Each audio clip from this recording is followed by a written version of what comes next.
Hey guys, welcome back to the show. So today we are going to discuss about 10 things to look out before publishing a blog. And before we get into the podcast and this video, I really want to apologize for disappearing all of the sudden. Okay, I have a very interesting story. So I got COVID, and not only like normal COVID, it was so freaking intense that I was like literally hospitalized, almost went into like emergency services or maybe ICU. It was so hard. Worst days, like worst 5 days I ever had in my life. Like, I'm not even kidding about it. It was so freaking strong, this COVID stain that I got. So me and my girlfriend got the stain. Actually, our whole house got the stain, and me and my girlfriend stays together. Right now we are stuck with her family as well. So her family got the stain, and all of them, touchwood, was okay. We both got the stain, and we couldn't find like a hospital where we can be together. So we both went to different hospitals. We both couldn't breathe, and we are someone who works out a lot. Like, there are people who goes to gym. We are people who works out a lot. We never miss gym because we own gym. We are someone who almost every meal is healthy. Like, we do our protein right, we do our meals right, we are completely plant-based and vegan. We don't eat non-veg and all. So we are doing everything right, our micronutrients right. And as per us, we thought that we are the healthiest people. Okay, and from last 3 months, I'm not even kidding about it, I have been increasing my lung capacity to a point where if in case I get COVID, I'll be able to manage. But that wasn't the case. The stain we got COVID pneumonia as well, and we couldn't breathe for like 4 or 5 days. It was like very less we could breathe, and then it took me, I think, 10 to 15 days to get my voice back. I cannot talk without feeling out of breath. Like, till now I cannot get back on my workouts or anything else. But it was intense, like one of the toughest days. I'm so glad it's over. I really hope this lockdown gets over and everyone gets vaccinated and situation in India gets better. But yeah, that's why I was like, I disappeared for 1 month completely. My team was working, I wasn't working at all.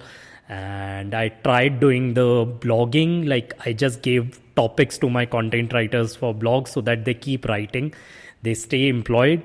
And yeah, that's what happened. So yeah, that's why I would disappear, and I'm back, and I'm gonna make sure I'm gonna produce amazing content. I consumed a lot of good content during this lockdown. I came across different YouTube channels. I went into different kind of advanced SEO courses, and yeah, so skills are still getting updated. But yeah, so I'm gonna teach a lot more about content marketing, and let's hope that I stay regular at least for next 1 year to create some amazing community of people. And let's get into the podcast. So these are 10 things I'm going to talk about, that before publishing a blog, these are few things that you need to do and you need to concentrate. Now, there are some things which I'm going to talk about, but I'm not going to be able to go deep into it. So what I'm going to do is I'm going to go one by one deep into this podcast, or deep into this these tips. So let's say first tip is about competition and keyword research. Okay, so how we do competition and keyword research, and what things do we keep in mind. So I'm gonna just give you an idea of these things, but if you want to listen to the deeper version of it, then do listen to next 10 podcasts, or maybe watch 10 YouTube videos, and you will get an idea about the same. So yeah, competition. Now, first thing you have to keep in mind before going into writing a blog and before looking out into a blog, what level your blog stands on. Okay, and I'm not just gonna talk about domain authority. There are a lot of ways to judge your blog, like on what level your blog is and what level your competition blog is. So what is competition blog? Any blogs that are ranking on those 5 keywords, like whatever are your major keywords, what other blogs are ranking on top 5. So those are your competition blogs, and these are some of the blogs that you have to keep in mind while going into a competition with them. So these are some things that we always look out into, okay, before publishing a blog. Second thing, EAT of the competition. Now, EAT is expertise, authority, trustworthiness. You have to know the EAT of your competition. You need to know that, let's say if I'm writing a nutrition blog, recently I published a blog on kidney stone, like a diet for kidney stone or a nutrition for kidney stone and tips and lifestyle changes, etc. But when we are publishing such kind of blogs, I need to see what other blogs are giving these nutrition tips. And while going on to those blogs, I need to see their author. If their author is someone who's an expertise in this field, then I need to find someone else from this field to review my blog. And I'm going to go more into details later on into EAT as well. Third thing is headings. Now you have to play a lot around with headings. It just cannot be like 5 tips to remove kidney stone. There will be like something like this. So we wrote a blog, 10 best leather boots of 2021. In bracket, we wrote 2021 updated review.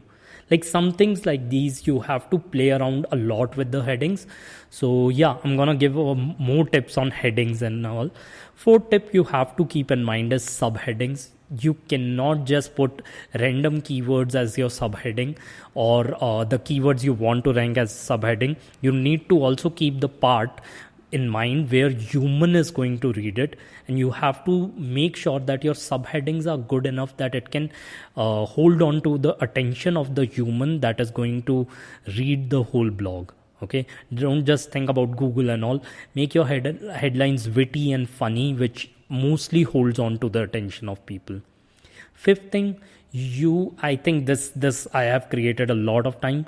In-depth blog. In-depth blog means you have to see other blogs on that particular keyword and see that your blog should be the most detailed blog. So I was talking about this kidney blog, and if we are writing about how to remove kidney stones or diet for people with kidney stones, we have to talk about vitamin C, we have to talk about vitamin D, we have to talk about water, how much water you should drink. There is a big myth about beer, or like drinking beer can help with it. That is like any diuretics can help with it. So there are a lot of things we have to cover in that blog. So we always see all the top 5-6 blogs, and maybe go for 5 or top 10 blogs if you have a proper software for it, which I'm going to tell you about.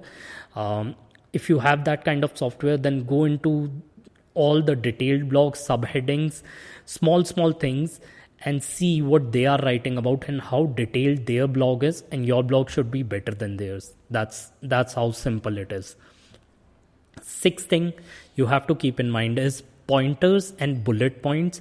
The more bullet points and pointers or numbering of the blog you have, the easier it is to hold on to the attention of people. So maybe more subheadings or like H2s and H3s that can easily hold on to attention. Number 7th is bolded sentences. Some words are really important, or some quotes are really important in the blog. You have to bold them out to take away the attention of people and make sure that they stay on that blog. Number 8 would be images, infographics, memes, GIFs, animations. You can use anything which is visually appearing to the person to hold their attention onto the blog.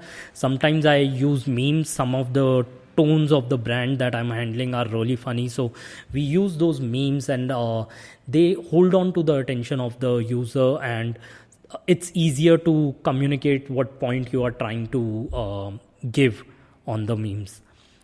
9th tip, which is like the most unique tip, and whenever I work with this, it always works for me. FAQ opportunities. So always look out for more and more FAQ opportunities. Go for people also ask Quora question. You can go on different tools. So I'm gonna create a podcast about FAQs and how I use it, what is the schema markup for the same, and how we rank it, and people also ask. So if there are FAQ opportunities which can make your blog depth or deep, So there are like always topics around your blog which can be covered with just small one paragraph or less than one paragraph answers. Okay, always try and think about those. It's not about just ranking and people also ask, it's also about resolving any kind of queries your blog reader have or visitor have on your blog. So it's about solving those queries or giving the best page user experience. So yeah, last tip, this I tell to all my content writers: once you are done with the blog, okay, go to Google Trends and exploding topics, exploding topics. That's a software by Brian Dean. Go to these tools, write out your main keywords and see if there are any trends that are coming in the market around your blog topic. And if there are, then try and cover those trends and try and cover those topics, because these are gonna go viral in future. There will be a lot of search for these topics in future, and if you are the first one to cover it, you'll get a lot of clicks. So always do that. And trust me, these are like 10 small tips, like very small tips to rank your blog, to hold on to people attention, to become a better blogger instead of better SEO.